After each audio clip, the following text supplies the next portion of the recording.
Hello, racists, sexists, homophobes, and other assorted people of the internet. Yes, I'm talking to all of you because that's what you are. This is Dave Rubin. This is the Rubin Report direct message for September 10th, 2020. And I'm only doing 2 stories today, actually. I've told you a couple times. I'm going to try to keep it to 2 or 3, 4 sometimes. Today I'm going to do 2 stories, and then, of course, tomorrow is the 19th anniversary of 9/11, and I come from New York. I was born in New York. I was a New Yorker most of my life. I've had tons of family living in New York City. I lived in New York City during 9/11. I want to tell you a little bit about that. You know, I realized yesterday as we were coming up with the stories for today and last night that I don't know that I've ever really talked about my experience in 9/11 in New York City during 9/11, and for the weeks and months and actually for the years after that. I've usually on 9/11, I do a little Twitter thread with some thoughts about what it was like to be there then. But I don't think I've ever done anything on camera, talked directly to you guys about it. So I thought I'd share a little bit about that. I wrote about it a little bit in Don't Burn This Book, but I wanted to expand on it a little bit more. So we're just going to do 2 stories of the day, and then we'll talk a little bit about 9/11 because we're not doing a show tomorrow, Friday. So the 2 big stories that came across my desk, I have a desk and things just come across the desk, were first off this University of Michigan at Dearborn story. And this is sort of the perfect idiotic storm of a story that I think everyone kind of needs to know about. Now, and then the other story is that Trump put out a list of potential Supreme Court nominees, and he's asking Biden to do the same thing. So those are the 2 stories that we're going to cover today, and then we'll get to some of the September 11th stuff in just a couple minutes. The University of Dearborn, Michigan at Dearborn story is completely bananas, completely idiotic, and really sums up almost everything that we're all dealing with on a day-to-day basis right now. So the University of Michigan at Dearborn, they decided to host virtual cafes for students of color. Now, we can have a debate whether those types of things are sort of silly unto themselves, sort of creating these safe spaces for students of color or whatever they consider to be marginalized groups or all of those things. By the way, I'm not inherently against any group coming together to talk about issues that matter to them, right? That seems to be fine. But the funny thing here is that in this case at University of Michigan, they sort of took it to the end conclusion. Most of the things that we do, and when we talk about why social justice is so screwy and why wokeness destroys everything, it never really gets to its end conclusion. But in this case, they actually took it to its end conclusion because they decided to have a virtual cafe for the students of color and indigenous students and things like that. And we're going to pull up the image and I'm going to read it exactly to you. But then what would be the natural end of all of that? Well, now you've got a whole bunch of people that are excluded. So they decided to actually have a virtual cafe for the non-students of color and the non-indigenous students, in effect, for the white students. I thought that was the thing that we were supposed to be against. Remember that Martin Luther King guy? Old school. I know his ideas are old and archaic. And, he wanted his children to be judged by the content of their character, not the color of their skin. I know it's just old nonsense that we're really not supposed to care about anymore. You should only care about people's color and their sexuality and their gender and things like that, because that defines everything about them. If you see a black lesbian with a limp, you know everything about her just by that. Doesn't matter what she thinks. It's all so stupid. But the reason that this story is so perfect is because we only think about it one way, but they actually took it the other way and said, okay, no, we're going to have a virtual cafe for you, in effect, bad white people. Well, that didn't go over too well. So let's pull up the first image. The BIPOC, this is what they call it, the Black, Indigenous, and People of Color Cafe, is a space for students from marginalized racial, ethnic, cultural communities to gather and to relate to one another and to discuss their experience as students on campus and as people of color in the world. It's hosted by the Center for Social Justice and Inclusion. I mean, the funny thing is, all of the words become sort of Orwellian because you're saying it's about inclusion when you're excluding people based on their race and their cultural identity and their sexuality and the rest of it. And this is why, for those of you that are new to some of this game, when we talk about the Oppression Olympics, right, and we talk about how this whole social justice movement, it really is just a house of cards because it all kind of sounds right. Okay, we're going to take this oppressed group, this perceived oppressed group, and we're going to take this oppressed group and this one and this one and this one, and we're going to combine them together as if together their power will be stronger, right? Their ability to change the world will be stronger. They will all help each other. Except the thing that they put primacy on, the most important thing to people who hold this worldview is their own oppression, right? So once you, as a member of one of those groups, have actually graduated out of the oppression, right? So if you're a Black person who is successful, a gay person who is successful, a Hispanic person who is successful, they don't need you anymore. And in fact, you're then a traitor to the cause, right? This is why they absolutely, what do they hate most? It's Trump. Trump, of course it's Trump. But what do they really hate? It's when a Black person walks away from it. It's when a gay person walks away from it, or a Latino walks away from it. You're an Uncle Tom, you're a sellout. You're a series of really what are the worst things that can be said. And then what's even more interesting is when a group, as a general idea, as a group becomes more successful, then they turn on that group, right? So Jews are a cultural minority, a pretty brutal history of a couple thousand years of a lot of pogroms and holocausts and things of that nature. But Jews, through hard work and education, have graduated out of the oppression, at least at the moment in 2020. I mean, the story usually doesn't go that well for that long. But so Jews are on the outs with these people. Asian people, Indian people, who work really hard, care about education, care about family. They're really on the outs. The other one that's on the outs, gay white men, because now their whiteness is more important than their gayness. So now, if a guy like Peter Thiel, who's one of the great thinkers that we have in the world, co-founder of PayPal, and he started Palantir and a whole bunch of other companies. He's seeded 1 million different companies in Silicon Valley that are all on your phone right now. The advocate will say that he's not gay. Yes, he happens to be married to a man, but he's not gay because his politics don't line up with that. So they'll actually take your sexuality away. That's how insane this system of ideas is. That's why these people are all so angry at each other, because it's a constant move of controlling people in a way that you would never want to be controlled, right? You, person watching this video right now, you would never want to be judged on your skin color, on your religion, on your sexuality, right? That's just a little piece of you. For all of us, it's just a little piece, but they're focused on that. And it's really just a focus so that they can undermine everything else that's good in the West. In any event, they decided to have this virtual meeting, and that, what I just read there, you may think it's silly. Obviously, I'm not on board with these ideas. But that's their right to do it. But then in essence, they did something amazing here, because this is what no other school does. No other school says, okay, well, everyone else, you can have your meeting place too. So then, and we'll throw up the image, they had the non-POC cafe.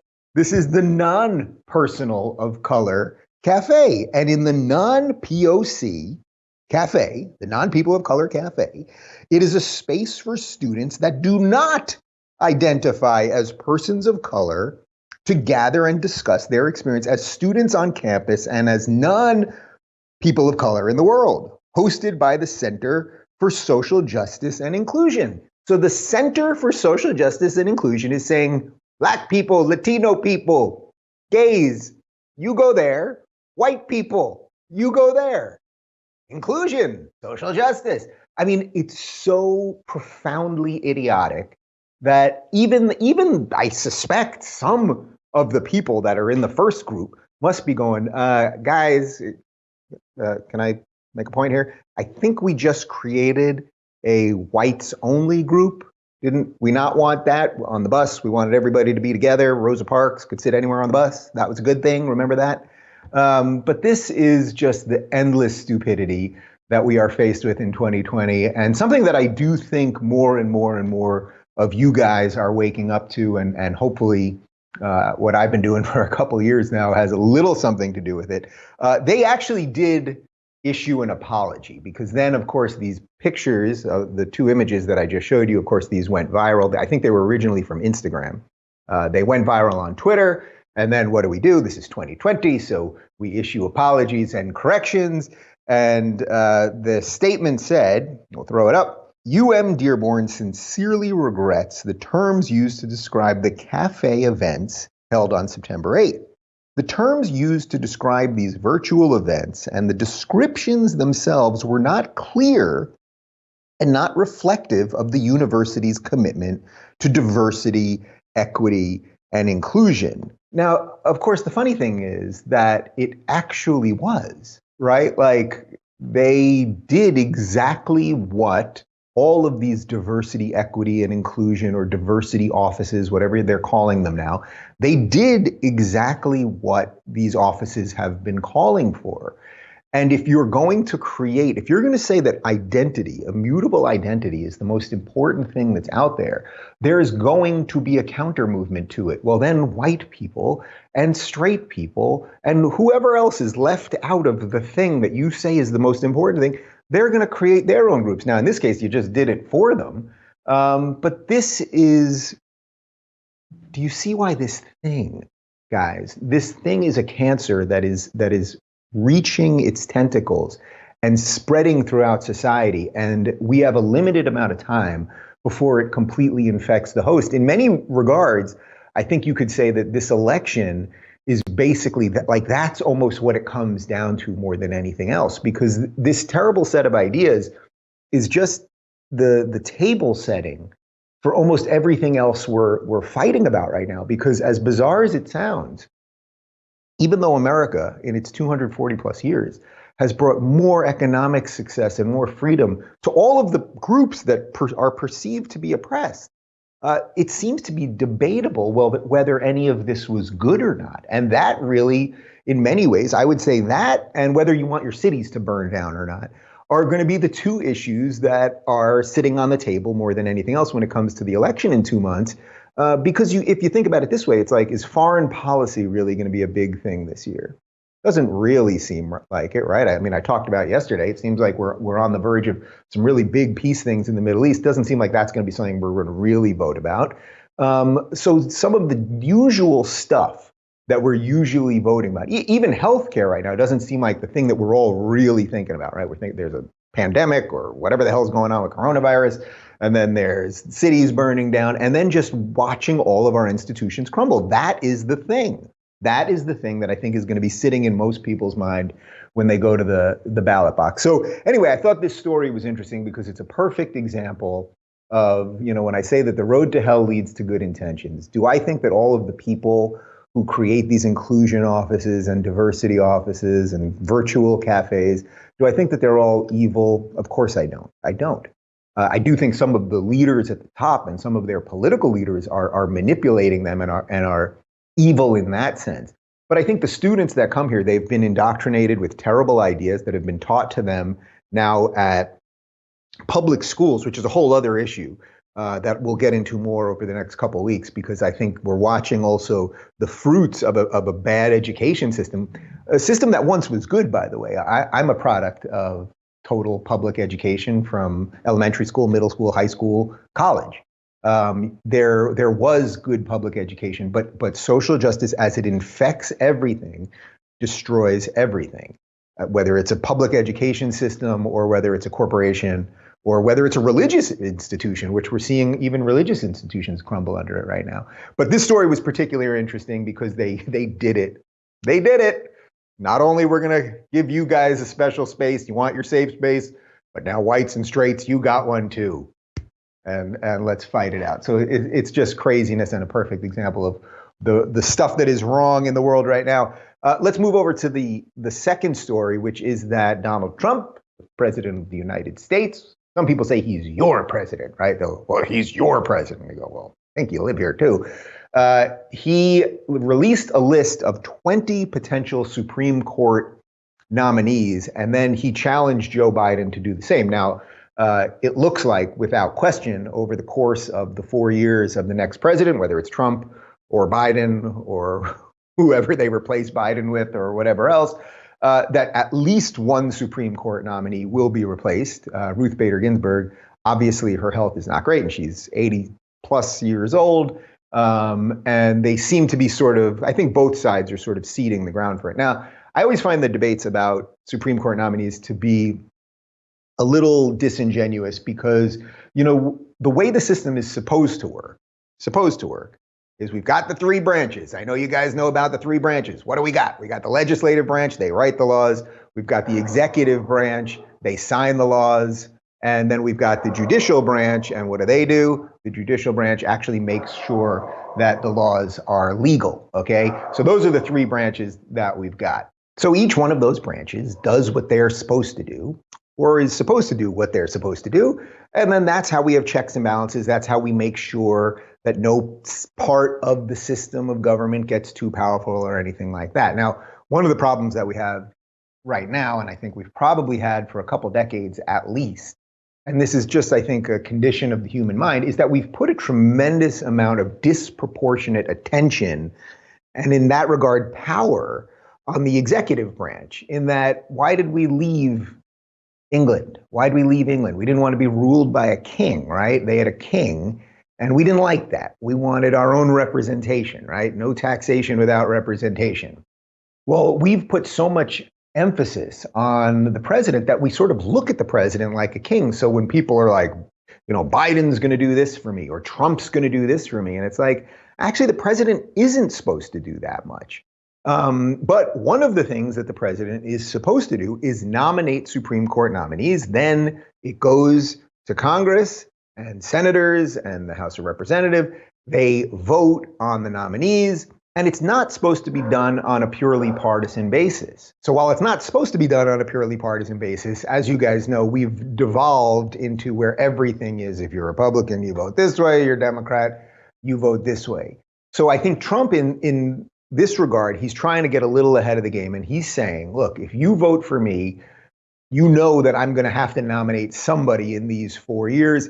Here's 20 people. And he's basically saying to the media, he's saying to anyone that votes for him, he's saying to all the political insiders, vet these guys accordingly. In a weird way, I guess this isn't even in a weird way, he's doing sort of a reality TV version of this, which I actually don't think is terrible, because if it really is true that he would select someone out of these 20 people, well, now we have a ton of advance time to look into all of them, right? And the funny thing is that let's say Trump wins re-election and he nominates one of these people. Now we know the media is going to go crazy and they're going to say he was a rapist or a murderer or just all of the horrible things. I mean, just go back to the Brett Kavanaugh hearings, and it doesn't matter what you've done or what your life's work has led to. If you're nominated, especially by a Republican, they're going to say awful things with you. But the reverse of that is true. If you're nominated by a Democrat, the Republicans are going to say awful things. Okay, fine. But I think he's doing a reality version here, which is, guys, you vet them, and he's letting sort of the whole world, in effect, he's letting the world go, okay, we kind of like this guy, we don't like this guy. He's letting it sort of shake out. So you're not going to know a lot of the names on the list. Really, I would say probably unless you're a real insider or a real legal scholar type. But the two or three, let's say, that you will know for sure: Tom Cotton, Ted Cruz, and there was one other, Josh Hawley. Now, these are really interesting picks. Those three obviously are Republicans. Look, I want to just talk about Ted Cruz for a second. So Ted Cruz, I've had him on the show. You may have seen it. We did it probably in mid-July. I think Ted Cruz was the last interview that I did in the old studio, the last live interview that I did in the whole studio. And you may remember, kind of funny insider thing, that remember Ted Cruz got in trouble because someone on a plane took a picture of him drinking Starbucks and he didn't have his mask on. Now, he said later, well, I couldn't drink Starbucks with a mask on the plane, so I did take the mask down to drink the Starbucks. But somebody found that moment and they sent out a picture. And then I think it was United had to issue a statement and blah, blah, blah. Well, Ted Cruz brought that Starbucks cup into my house. And so now it was like the #1 trending thing on Twitter. And we're like, well, we've got the very cup. And I think we still have it, actually. In any event, Ted Cruz, I think well, first off, I think he's a good guy. All right. He's a good guy. He's a real person. One of the things that is a privilege in the right sense of the word privilege for me is that I get to sit down with a lot of these people, usually just a couple feet away from them, really kind of figure out what they think. This is a guy who has thought seriously about these issues. He went to Harvard Law School. I think Alan Dershowitz, I'm going to roughly get this quote correct, called him his smartest student that he had ever had, his best debater that he had ever had. I asked Cruz this in our interview. I think he may have done things a little bit differently in the 2016 run, which at the end it was really just him versus Trump, and he's become one of Trump's big supporters. I think Trump was probably willing to fight the media in a way that Cruz wasn't. That's just a little bit of the personality makeup. But I have no doubt that Ted Cruz is an absolutely excellent scholar and has tremendous knowledge of the Constitution. And I think he would probably be a really great choice. I also think that, since he's gotten the beard, and it has something to do with the beard. I started the beard trend, right? Nobody had a beard before me out on YouTube. That since he's got the beard, he's become a little more feisty. He gets into it a little bit more. I think he's gotten a little more juice. Anyway, the purposes of this story really are not to make it about Ted Cruz or Josh Hawley or anybody else, but I think it's interesting here that the executive, in this case, the president, would say, here's potentially what I'm doing, guys. Here's potentially it. You vet him now, and then we'll see when we get there. That actually seems like a good level of transparency. Right now, I guess legally, nothing's holding him to that. So the media could wreck all of these 20 people, and then he could pick someone else. But I think the general idea here of these are the people who think a certain way, who use their judicial power in a certain way, or what will be their judicial power in a certain way. I know sort of how they think, and you vet them, and then ultimately we'll decide. I think that's a pretty good idea. I think it would be great if Biden actually did the same thing. And what I would hope more than anything else is that when we get to the nomination process, which probably happens, let's say, in the next year or two, that people could slightly get over the partisan politics part of it. I would like that to happen. I don't suspect that actually will happen.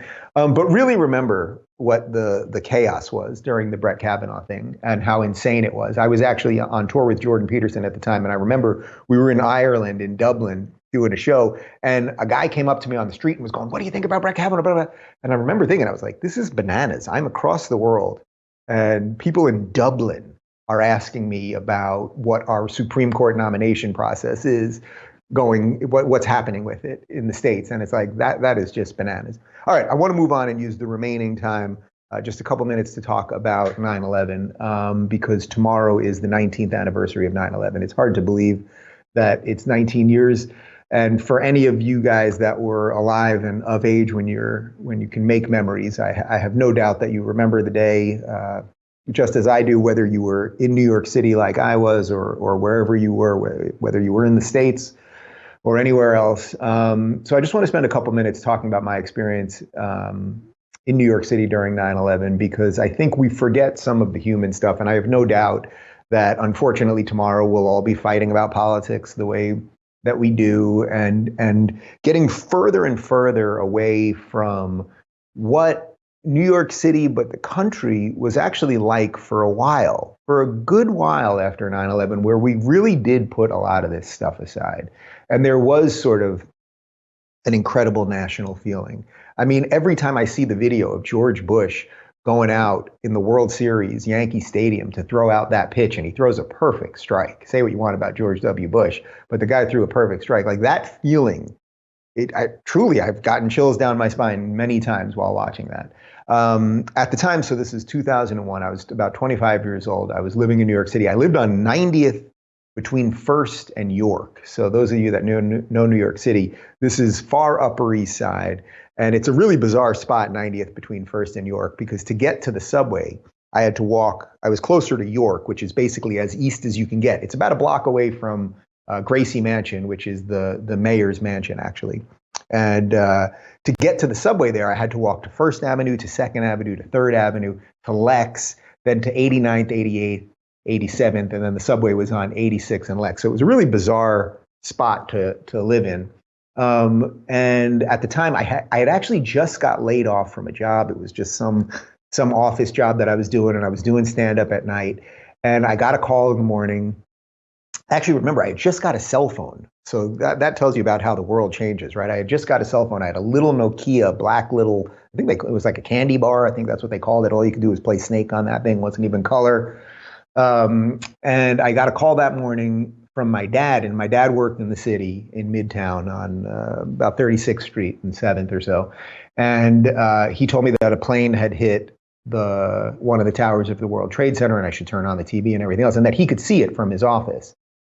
Because he had a view straight downtown. He had a great office in the city. And then, of course, a few minutes later, the second tower hit, and then we knew something horrible was happening. And I remember the feeling of like the world is melting away. Like everything that we know in the world is kind of melting away. I was home alone. I had two roommates who were at work. So now, this is around 9 something, I guess, probably around 9:30 or so. And, like everybody else, I was glued to the TV. I was freaking out and trying to think of all my friends. I had a lot of friends that worked down in the financial district, and I was trying to think of who to call. And you couldn't even you basically couldn't make calls on cell phones. But then occasionally a call would get through. And, I had a friend who actually was an intern at The Daily Show at the time. I had been an intern at The Daily Show before that, and I helped my friend Ed get a job. And he called, he suddenly got through, and he had started walking from the West Side because he lived in the suburbs. And it was very obvious from the beginning people weren't going to be able to get out of the city. So he started walking across town to stay with me. And I had a couple friends that couldn't get out that stayed with me that night. My dad ended up staying at my grandma, who lived on the east side, with some of the people from his office because none of them could get out of the city. And more than anything, I just remember the feeling like, it's all, everything we thought we knew, like we don't know. Like now we're under attack. And you have to remember, they were thinking at that time that there were all these other planes, and then the Pentagon thing happened, and the plane in Pennsylvania and everything else. And that really horrific feeling of like, you just think the world is going to be okay. And then it's just not okay. I remember walking out to First Avenue, and I wanted to go to the store because I suddenly thought, all right, we better stock up on stuff. Who knows what's going on here? Like we didn't know what was going to happen. Like were there suddenly going to be bombings all over the city or what? And I remember I went to this just like little local bodega there, and as I was walking in, this must have been within 45 minutes or so, maybe an hour, you could smell it. And I was far. I mean, I was on 90th Street. So that's uptown. And, obviously World Trade Center, that's downtown. But you could smell the soot and the concrete. And I didn't even want to think what else you're smelling in the air at the time. And I remember I bought some bread. I bought some Gatorade, and just a bunch of stuff. And then I remember seeing, as I walked out and I started looking downtown. So I'm on First Avenue looking downtown and just seeing thousands of people walking up in the middle of the street, right? Because they were, at that point, cars had sort of started disappearing, and people are just kind of shell shocked, just walking uptown, just people trying to get home. And, over the next couple days and everything else, we were just glued to the TV. If you want to watch an interesting interview that I did a year ago, I think I did it a year ago today on September 10th, I had Aaron Brown on, and Aaron Brown was the CNN anchor who handled most of their 9/11 stuff. And he did an actually remarkable job, like an actual old school, non-alarmist journalist, just did a wonderful job. But in the following weeks, I remember about 10 days after 9/11, and it was just weird. It was just, there's no way to describe it properly, actually. But I remember about 10 days after, I thought, all right, I got to get out of the house. Like, I just got to get out of the house. And I grabbed my basketball, and I went over to Gracie Mansion, and there were some basketball courts right outside over there. And I didn't know if anyone else was going to be there, but I was like, I got to get out. You could still smell the soot and the stuff in the air. So like, especially if you're going to be running around, it was like kind of gross. But I got in a pickup game, a little 4-on-4 pickup game, full court with a bunch of guys. I don't think anyone knew anybody on the court, but we were all just kind of out there. And there was just like this weird feeling, like we're kind of looking at each other like, all right, are we even allowed to play basketball right now? Anyway, we started playing, and then at one point, one guy elbowed another guy, and they got in each other's face. It happens, and they started screaming at each other. And I kid you not, at almost the exact same time, they both started crying, like adult men just crying. And they kind of hugged each other, and we all kind of teared up. And then, we finished playing, and that was it. But I remember that moment, for some reason, strikes me as like the most God, it's like the most New York City moment that there is. Like we survived this horrific thing together. We came together, yet there's that New York City part where you're going to fight with somebody in a second, and then there was something bigger than all of us that brought us all together. There's a million stories like this. It turned out that I didn't know anyone myself directly, miraculously, that died in 9/11, but I had a lot of people that I know that either a parent or an uncle or a cousin or something else, because basically anyone that lived in the tri-state area, if you lived in New York, Jersey, or Connecticut, you were somehow connected to somebody that died. I had a couple friends who's had to move apartments and a whole bunch of other stuff. But that moment, just that sort of simple human moment is what sticks with me more than anything else.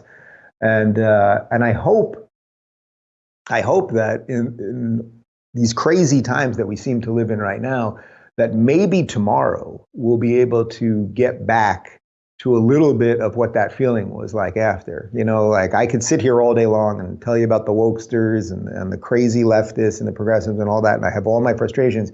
But like, if this project is to continue, this American project, we're going to have to figure out a way to build some roads forward. And there was a feeling after 9/11 that maybe we could. There was some national unity. We don't have a lot of it right now. I don't know exactly how we get back to it, and I certainly hope it doesn't take another, tragedy of that magnitude to get us there.